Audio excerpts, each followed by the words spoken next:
welcome back to my top 100 geekery. As I said, this is not just going to primarily focus on video games. There's other mediums. In a sense, it's a comic book series. Now, was interchanging this with Micronauts ROM or Micronauts, and I went with ROM the Spaceknight because as a kid, this is one of the coolest things. This was the first comic book where I picked up a number one on. I was like going, wow, I got a number one comic book. This is awesome. Um, it. I was a sci-fi kid growing up, and I was a Marvel Comics guy for the most part until I found Green Lantern. And this is the closest thing I found to Green Lantern in Marvel Comics. And he's cool. And I didn't know what it was at the time. Here's a little fact. I'm going to talk about the comic book series, but it's based. Marvel, back in the day, took a couple properties, ROM and Micronauts, and not only, and these were toy properties, so they didn't have complete rights to these properties. They just had the publishing rights for comic books. And ROM Spaceknight and Micronauts were integrated into the Marvel Universe. It was kind of cool to see the Spaceknights do all this. Marvel still has some connection to the IPs, even though the toy rights shifted to Hasbro along with Micronauts. Micronauts is also owned by Hasbro now. He was created by a gentleman by the name of Bing McCoy and Scott Dankman. And what's his name? Richard Levy. There we go. I remember the three. Um, it was a cool toy. I'm not gonna lie, but it was something that I got the toy, and it was a really cheesy box that they sent it in. It had a cord that you could connect with a light, and that connected to the battery pack. I accidentally shorted mine out because I was dumb growing up, but he would breathe. It had red eyes. It was kind of cool. Toy design.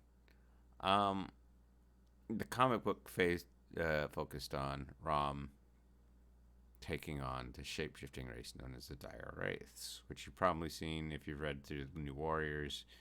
New Warriors actually had a big confrontation with the Wraith Queen a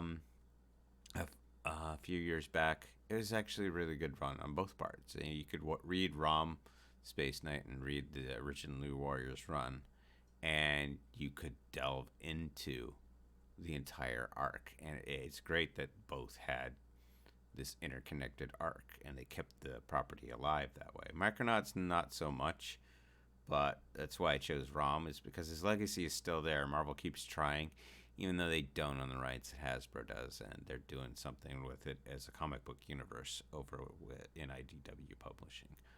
For my part, I loved it because they integrated it, and you got to see a lot of things. I'm going to be flashing a few covers on the screen. Like Raw Manual number 1. It had the New Mutants in it.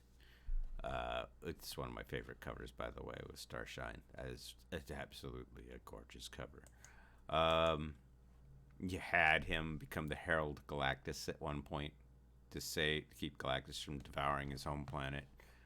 And you had him team up with both the X-Men and what was called the Sisterhood of Evil Mutants, which is interesting because there's Rogue before she really became a member of the X-Men.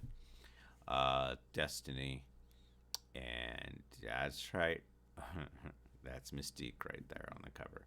And I dug that there's the entire arc of them integrated into the Marvel Universe. Even one of Marvel's characters, Torpedo, was sacrificed in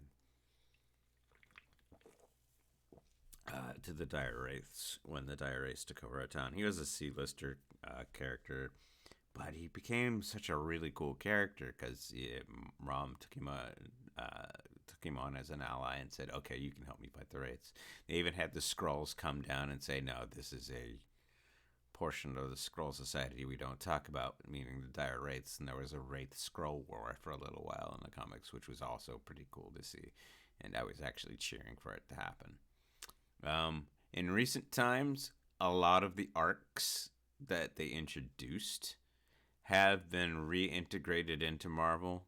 Most recently, uh, uh, not the Wraiths, the symbiotes coming to Earth, and there was a lot of familiarity between that and the Dark Stars that were the thing that gave life to the Wraiths.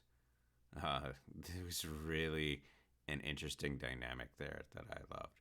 But yeah, I loved ROM Spaceknight. I love the whole integration they did. It's just too bad Marvel, at the time, they gave up the licensing on both this and Micronauts, and they're never gonna get them back. That's why it's heartfelt, because there's a few people over Marvel Creative, the movies, that wanted these characters, but they can't. Quantum Mania, that's coming up, Ant-Man and Wasp, Quantum Mania, is going to deal with what they're calling the Quantum Verse, which was the Microverse.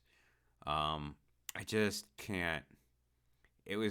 My heyday of collecting comic books, and I miss ROM, although I can go back and read it all now because the original run is online, and then Marvel doesn't really. They can't, because of joint custody of that certain IP. They can't republish any of it, so they don't mind that it just sits there online so people can read it.